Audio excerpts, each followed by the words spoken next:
Estamos aquí de regreso, 38 minutos después de la hora, y sigue debatiéndose ahí en la Cámara de Diputados todo el paquete económico 2011 enviado por el presidente Calderón. Un grupo conformado por 6 organizaciones que son la Academia de Estudios Fiscales de Contaduría Pública, la Barra Mexicana, Colegio de Abogados, el Colegio de Contadores Públicos de México, la International Fiscal Association, Grupo México, el Instituto Mexicano de Contadores Públicos y el Instituto Mexicano de Ejecutivos y Finanzas. Durante muchos meses estuvieron trabajando y elaboraron lo que ellos llaman su propuesta de reforma fiscal 2011. Y creo que es muy importante conocer este documento y que lo conozcan los legisladores, porque a veces legislan y no toman en cuenta lo que otros expertos pueden pensar, y estos son expertos, no como la mayoría de los diputados que llegan y son levantadedos. Y es muy importante que también los diputados y los senadores piensen en los diferentes grupos de población que están afectando y les pregunten su opinión, que a veces como que nos representan, pero no nos representan.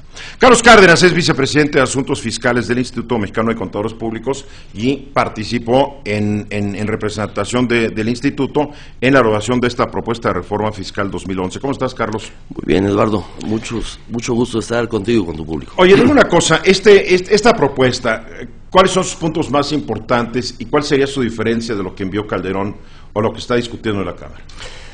Bueno, mira, nosotros partimos de un diagnóstico de la situación fiscal en México. Nuestra conclusión es que nuestro esquema fiscal no es competitivo. Es muy importante para prescribir la medicina primero tener un diagnóstico. Claro. Y estamos absolutamente convencidos que nuestro esquema fiscal no es competitivo. ¿Por qué no es competitivo? No es competitivo porque Déjame, me regreso un poco hacia atrás. Es importante tener claro que la política tributaria de un país es un instrumento de política económica, como hay otros, como la política monetaria, etcétera. Entonces, son las dos grandes políticas, ¿no? La fiscal y la monetaria. Es correcto. Hablar de impuestos es hablar de economía. Entonces, es importante que tengamos claro que no nada más los empresarios están en competencia con el resto del mundo. Estamos en competencia todos, inclusive en nuestro esquema fiscal.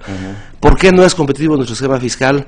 Porque las tasas, el esquema, la conformación del esquema fiscal no compite con otros países que tienen una oferta más atractiva que la que tenemos nosotros. O sea, que pagamos más impuestos que otros, el sistema de pago es muy engorroso, es muy caro, todo. Número uno, pagamos más impuestos. Número dos, nuestro esquema fiscal es complejo. Número 3, hay un agujero que según la OCDE es del 60%, o sea, el 60% de los participantes en la economía no pagan impuestos. De tal forma, entonces, el 40% tiene que cargar con todo. Y no obstante eso, la recaudación que tenemos es muy baja, es de las más bajas, concretamente dentro de la OCDE es la más baja.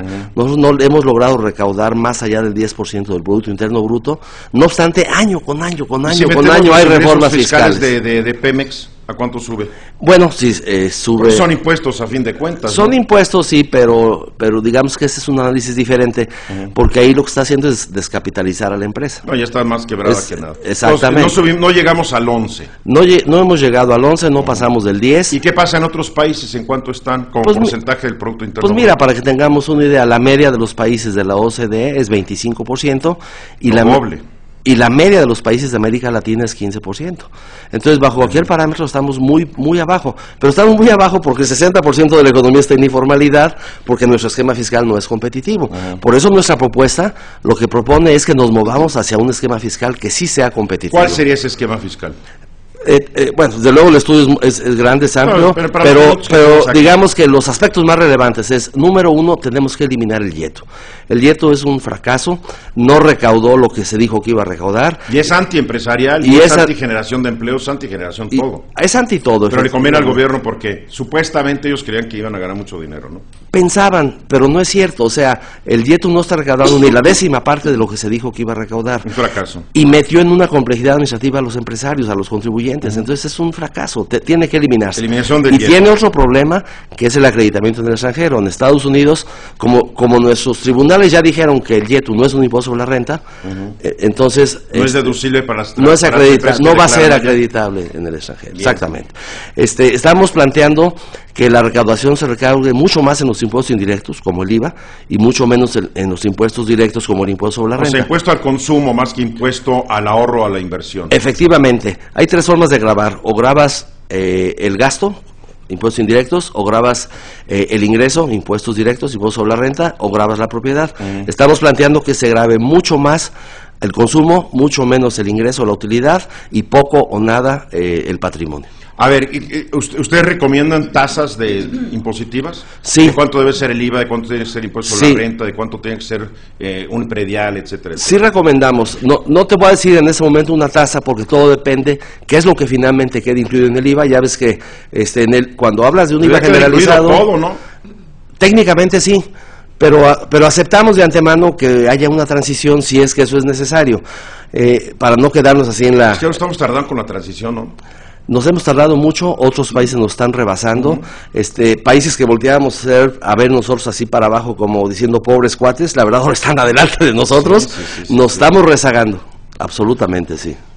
O sea, ¿ustedes están dispuestos a discutir como grupo de los 6 qué debería grabarse y qué no debería grabarse con el IVA? Sí, desde luego. Y no nada más con el IVA, también con el impuesto sobre la renta. Existe toda una estructura que es lo que se llama gastos fiscales, que es todo lo que no paga impuesto, las exenciones, los tratamientos preferenciales, etcétera.